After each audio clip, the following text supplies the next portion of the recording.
جاريا وين নিবিয়ার এই আমিন ভাই হাজিদের সঙ্গে হজ যাত্রা করার জন্য এয়ারপোর্টে এসেছিল।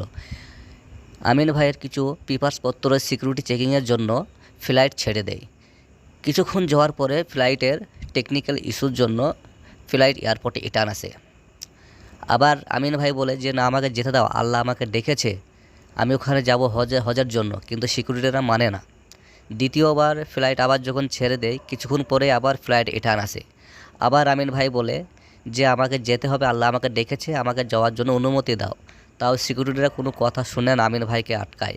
তৃতীয়বার যখন ফ্লাইট আবার ছেড়ে কিছু রাস্তা অতিক্রম করে আবার টেকনিক্যাল ইস্যু হওয়ার পরে আবার ফ্লাইট এয়ারপোর্টে ঘুরে আসে।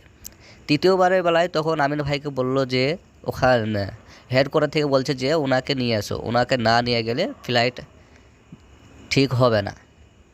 তা আল্লাহ যার সাথে আছে তার কেউ কিছু করতে পারবে না, এটাই বাস্তব। আল্লাহর পথে চলো, আল্লাহকে ভয় করে চলো, আল্লাহর ইবাদত করো।